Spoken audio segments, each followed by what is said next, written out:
Hello everybody! Well, today we are going to be learning about something called indirect or reported speech.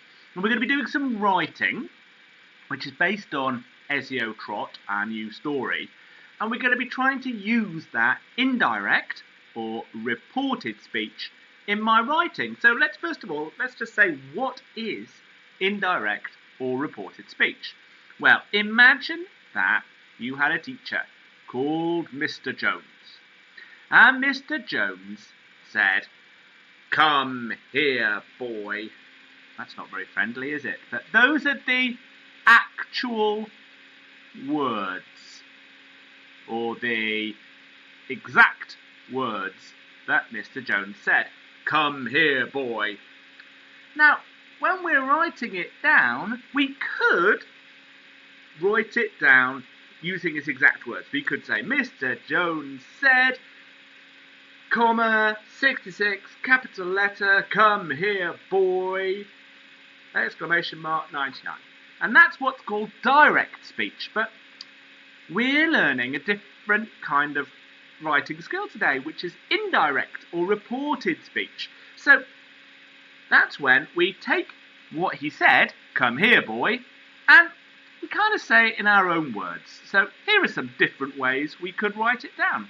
So we still need to say who's speaking, Mr. Jones, and a verb for the speaking, told. Mr. Jones told the boy to come here. Or maybe we could say, Mr. Jones, still Mr. Jones, ordered the boy to come here. Maybe we could imagine he was shouting. Mr. Jones shouted at the boy to come here. Or maybe we could slightly change the words, but get the same idea. Mr. Jones told the boy to go over to him, or to come over to him. And actually, there is often more than one correct way to write reported speech. The way you report it will help to bring what you're saying to life, help to explain and to give some colour to your writing. Now, remember, indirect speech is what we're learning about. Here it is. We call it also reported speech. It's when we write down what somebody else said, but in our own words. And actually, indirect speech is a really good way of keeping a story going quickly and smoothly. We don't want to have to stop, do all the 66 and 99s. We don't want to have to include every single word somebody said. Sometimes it's enough just to explain more or less what somebody said, not all of their exact words. And because we're not saying all of their exact words, we do not use the inverted commas, the speech marks, 66 and 99. And we'll often change some of the words and put the tense back into the past. So remember, we said, Mr. Jones, he said, "Come here, boy." Mr. Jones told the boy to come here. And there are a number of different ways of doing it. So up to now, Mr. Jones has been giving a command or an imperative. He told them to do this. But if Mr. Jones had just made a simple, what is called a statement, just something that he said, "I hate football." Okay? When we put it into direct speech here, Mr. Jones said that he hated football. Mr. Jones explained that he hated football. Mr. Jones exclaimed that he hated football. And can you see, again, there's more than one way of doing it, and we're using that past tense. He said that he hated football, explained that he hated football, exclaimed that he hated football. So the past tenses. And we're normally using a past tense because we're reporting a conversation that happened in the past, some time ago. We're saying what people said before. Let's imagine it's not a statement, but a question. Let's imagine Mr. Jones is asking us a question. So he's saying, did you study for your test, Jamila? And now we'd be using slightly different structure. We'd say, Mr. Jones, still Mr. Jones, but now the word is a question word, so we're going to say, asked Jamila if she had studied for her test. Mr. Jones asked Jamila, and we could use the word whether, if or whether. Miss Jones asked Jamila whether she had studied for her test. And again, we're putting it further back into the past. So do you remember that we've been reading Esio Trot? And in Esio Trot, Mr. Hoppy, who we could just see here, is secretly in love with Mrs. Silver, and he lives in the flat above hers. And when he goes onto his balcony, he talks to her, but he's a very shy man. And the text says, starting just here, every morning Mr. Hoppy and Mrs. Silver exchanged polite conversation. The one looking down from above, the other looking up. But that was as far as it ever went. The distance between their balconies might not have been more than a few yards, but to Mr. Hoppy it seemed like a million miles. He longed to invite Mrs. Silver up for a cup of tea and a biscuit. But every time he was about to form the words on his lips, his courage failed him. As I said, he was a very, very shy man. So, what we're going to be doing is we're going to today be imagining we are Mr. Hoppy.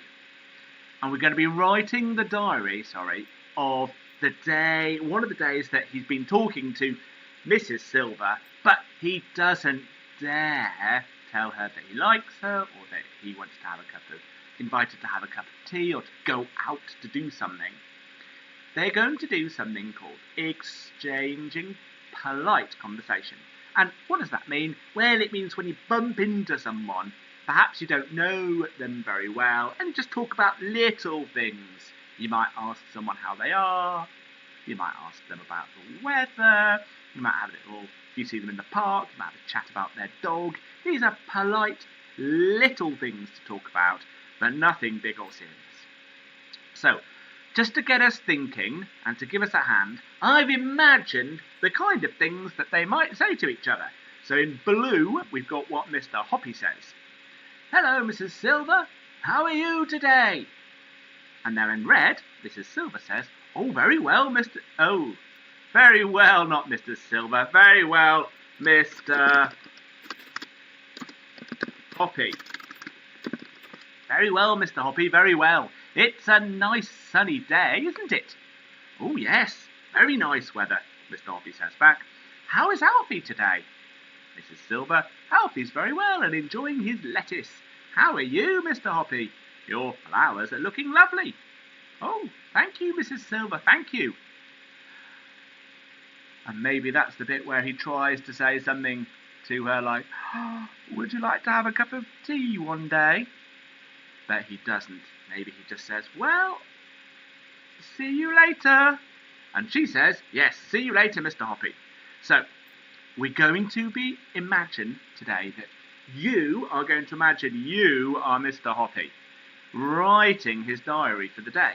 So you're going to say that you met Mrs. Silver, and you're going to just summarise this conversation. So not writing every single thing that they say, but saying overall what you talked about.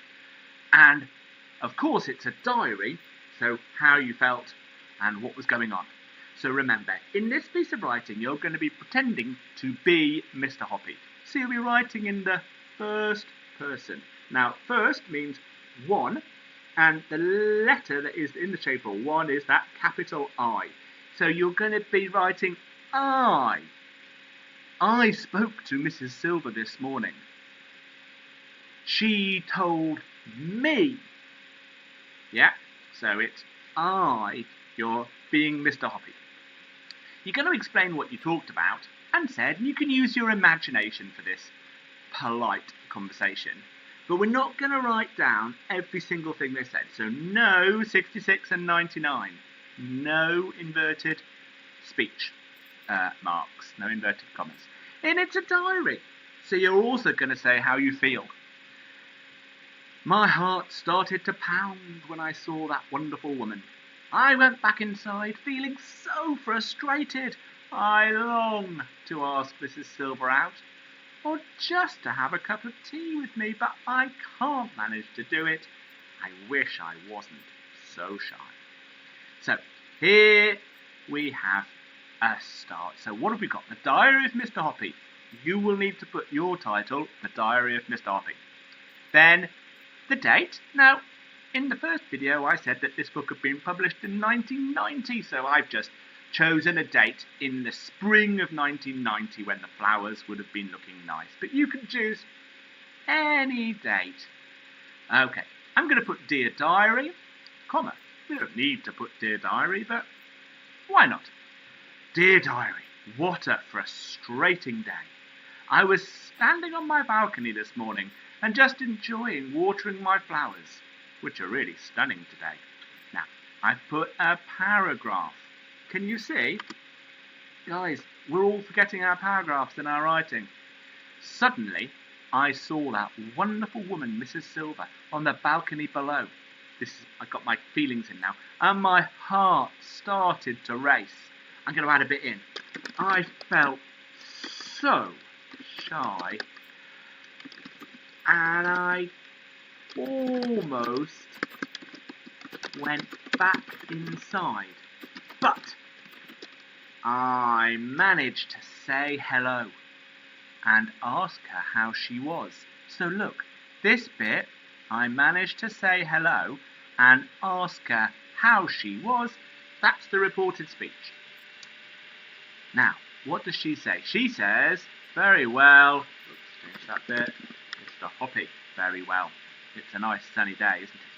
So, she said that she was very well and that it was a nice sunny day. I'm going to get some more feelings in now, imagining I'm Mr. Hoppy.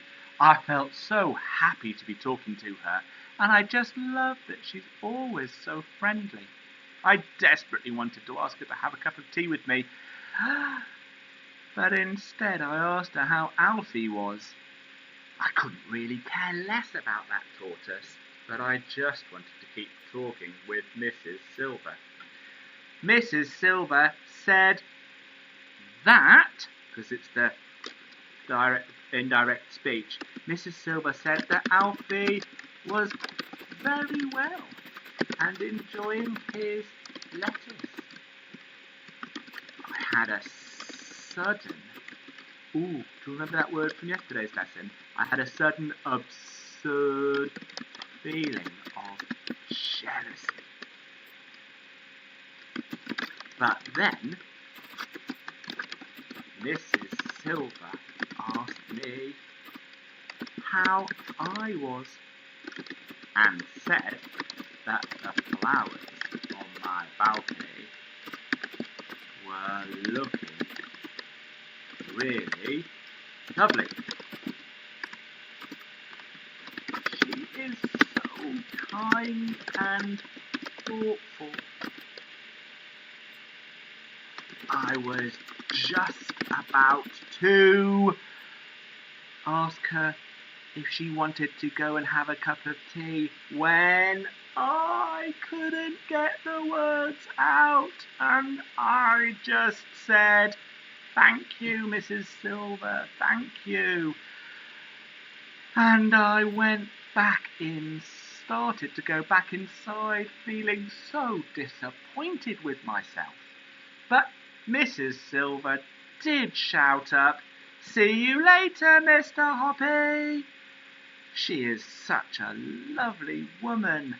When will I ever find the courage to speak up and say how I feel? Oh, I wish I wasn't so shy.